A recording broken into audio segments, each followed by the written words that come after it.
Hamjambo, ni mimi wenu Daktari Gilbert Githere nikija nyumbani kwenu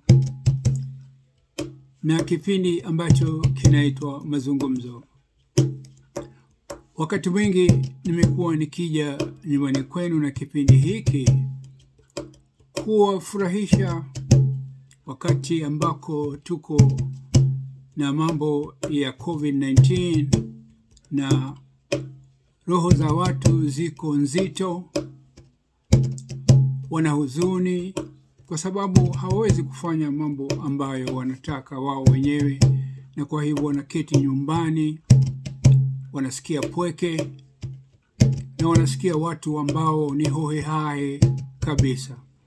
Kwa hivyo mimi huja nyumbani kwenu kuwafurahisha, kuwaletea mambo mbalimbali, saa ingine nikitumia Kimombo na wakati mwingine nikitumia lugha ya Kiswahili, ndio tuweze kuwaleta watu wengi waweze kusikiza kipindi chenyewe na kustarehe na kupata nakshi ya bongo, kupata nakshi ya roho na kutia vile vile moyo nuru na hali nuru.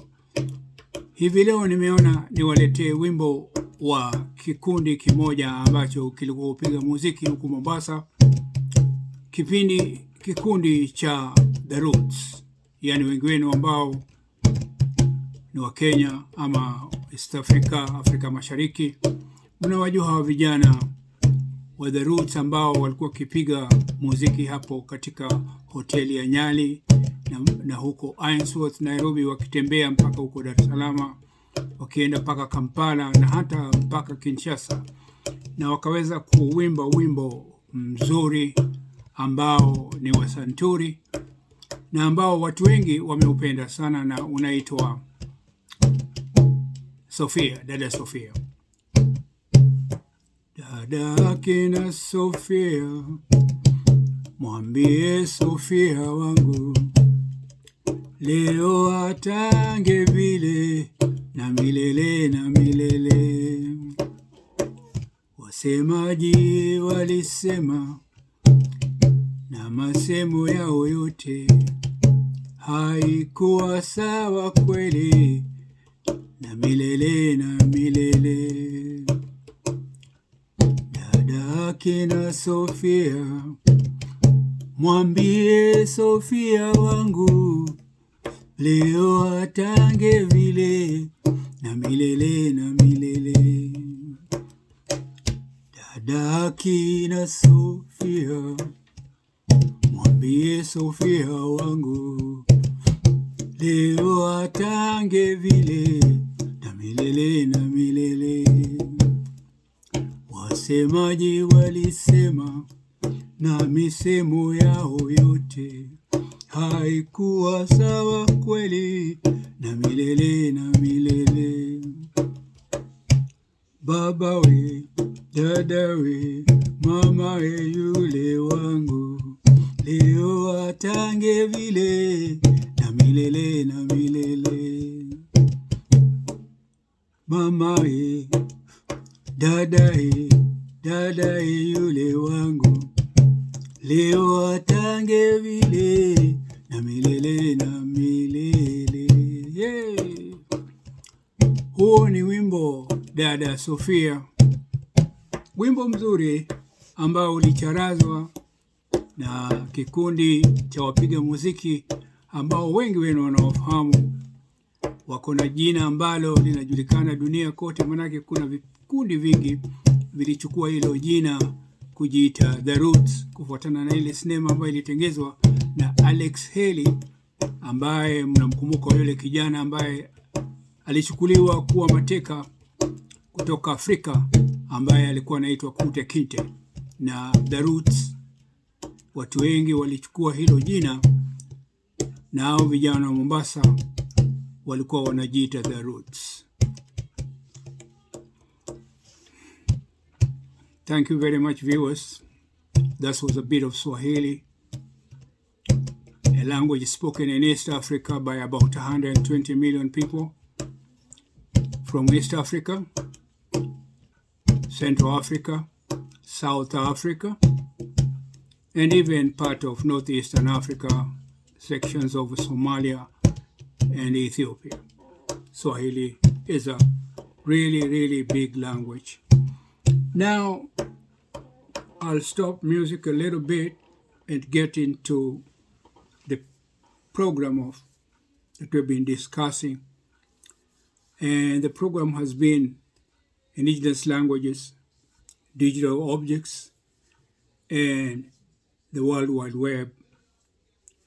And this is in connection of using, indigenous languages and bringing them in to participate in the artificial intelligence of the world, making programs, computer programs, because the metadata can only be understood by the computer programs. And once the computer programs understand, then they can associate themselves with the objects that the meta tags or metadata has created for them. So all this has been happening in a few languages, specifically languages like Chinese, Korean, Japanese, English, French, Russian, and English, and very few indigenous languages like Hawaiian or Kikuyu, Xhosa, or Igbo have been able to get into making softwares, because some of these things are expensive. You got to be given a chance, you got to be sponsored. There has to be funds available for people to take time to explore how to use signs and symbols and languages to make computer programs using indigenous languages, which is so important, because if these languages are to be left behind, then it will mean there will be an extinction of huge numbers of the indigenous languages, which might be left behind when we go into the postmodern era. They'll be left behind, lost, and maybe they will die with a lot of knowledge in them, because languages are archives of knowledge. So the more you give chances for indigenous languages to participate into artificial intelligence world or the World Wide Web, the more advantageous will be for the global community and the global mind. As Tim Berners-Lee, the originator of World Wide Web, said, computers and programs will allow the human beings to participate in the global mind. And the situation of global mind without the indigenous language will be really, really deprived of an essential resource thus human beings have in them. So today I'm going to discuss a little bit why the technological philosophy of the philosophy has been left behind. Because philosophy has basically dealt with the human problems. And for that matter, it never really brought into the discussion the aspect or the subject of technologies. Now you'll be surprised. Why that? It's very human for the human beings to emphasize about things relating to themselves. And here I mean to do with things like culture. And they ignore to philosophize about technologies. What is the being of a digital object? And just to retract a little bit, I will tell you a story about Martin Heidegger. Because you see, even people like Descartes, when he wrote about ideas, or Aristotle with form, matter and form, somebody like Plato dealt with ideas, sorry, not Descartes. Descartes dealt with extension, and Hegel dealt with dialectics. Husserl dealt with noetics and noematics, the body and the mind and the physical situation, Hegel.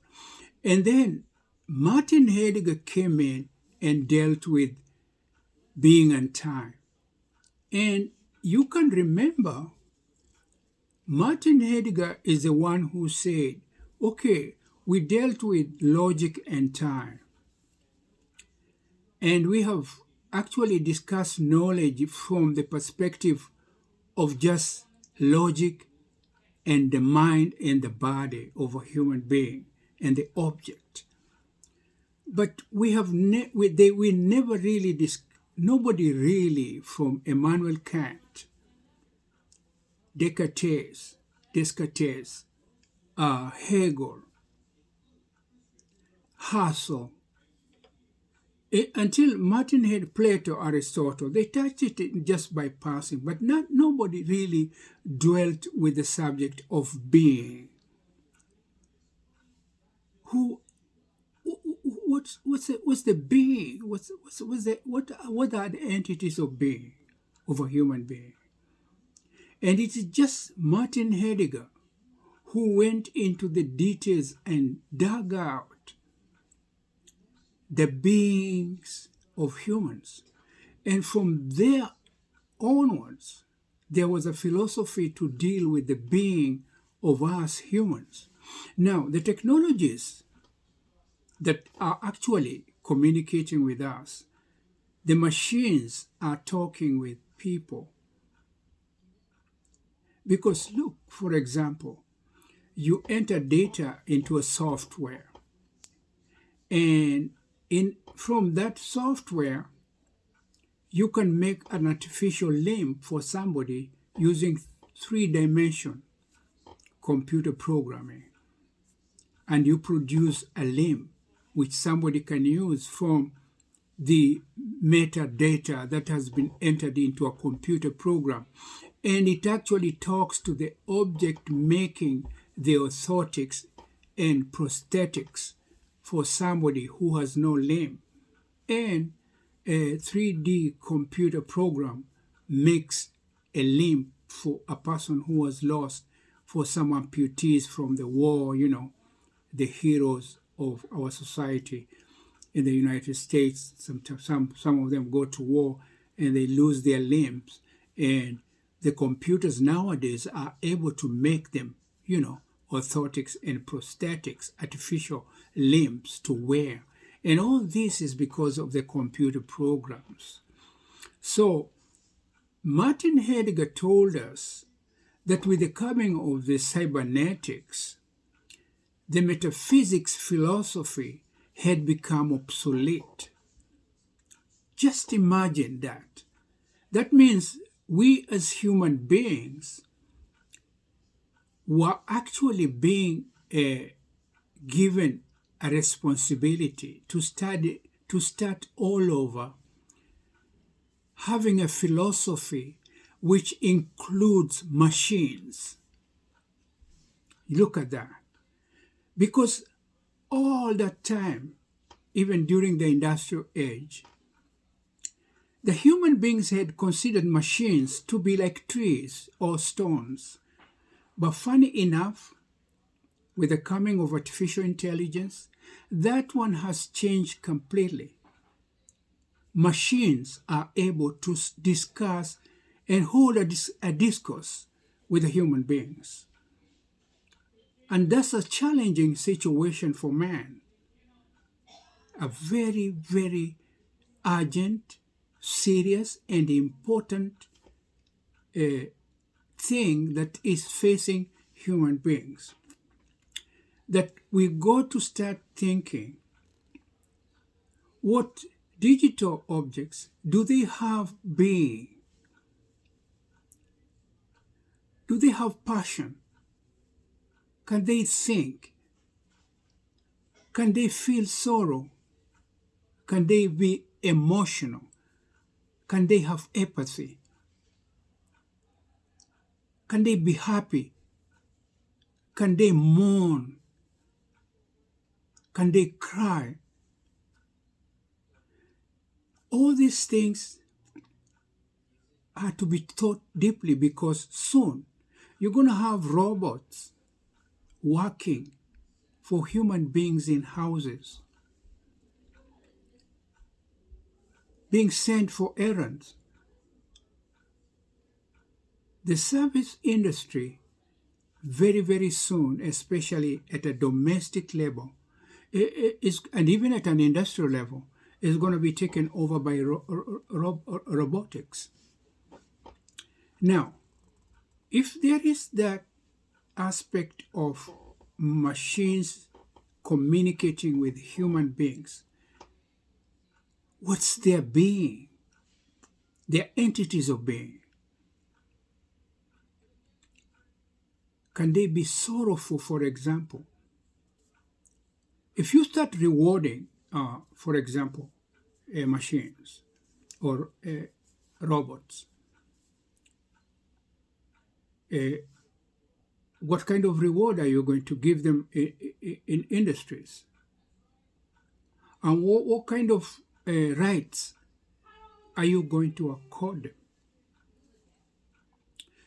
And this is an important subject to everybody. And I have covered this subject. Sometimes I repeat myself because it's a subject which keeps overlapping. And there is necessity that we understand exactly what is the existence of a digital object. Because as philosophers have said, without objects, there is no knowledge. Because human beings will only seek knowledge through experience, intentionality, and logic, and reality, and intuition, concepts, notions, understanding, cognition, and all kind of things, just because they are scrutinizing objects. The knowledge we all have is as a result of observing, experiencing objects. And without objects, there is no use of knowledge. So you can see the digital objects necessitates us as human beings to have the knowledge. Otherwise, we're going to be short. Because if knowledge is only possible through objects, and then we don't understand digital objects, I'll cut this program a little bit because my granddaughter has left the door open, and I think I'm going to get some noise from outside. So you forgive me for a while. I'll continue later. This is your host, Gilbert Githere, saying ciao, ciao.